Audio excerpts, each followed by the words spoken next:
In this movie tutorial, we will look at how to answer difficult IELTS reading questions.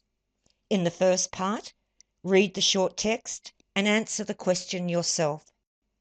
The second part of the movie will provide detailed feedback about how the question should be answered.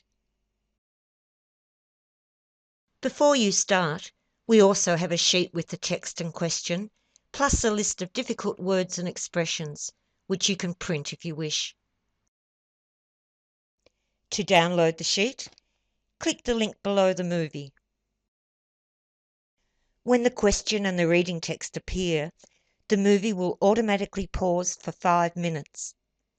After answering the question based on the text, click play to continue to the feedback section at any time.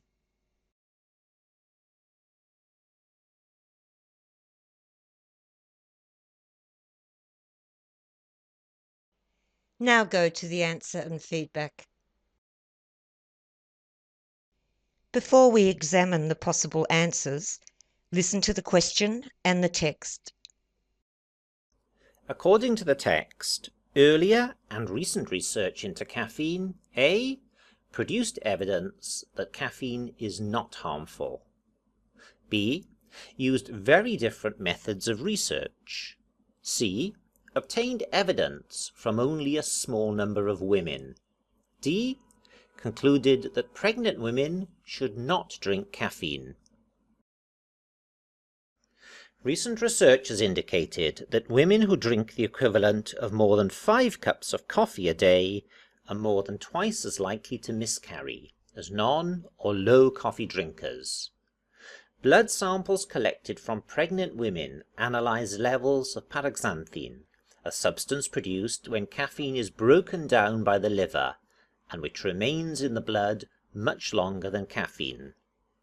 While paraxanthine was found in both women who had miscarried and women who had carried their babies to term, the former had a higher amount. Previous studies on whether caffeine consumption during pregnancy increases the chances for miscarriage have produced conflicting results because of small sample size or reliance on the subjects remembering how much coffee they drank. B is correct because the text states that recent research used blood samples while earlier, that is previous, studies were based on subjects self-reporting their coffee intake. Remember that reading exams test comprehension. The answer will always be found in the text, requiring no outside knowledge. A is wrong because the text reveals that research has highlighted the dangers of caffeine to pregnant women. C sounds possible. It is true that previous studies used a small samples, but nothing is said about sample size for the recent research.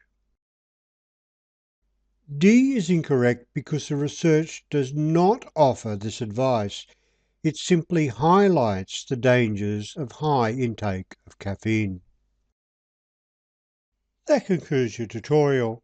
If you want more help with your IELTS, go to www.myenglishexam.com.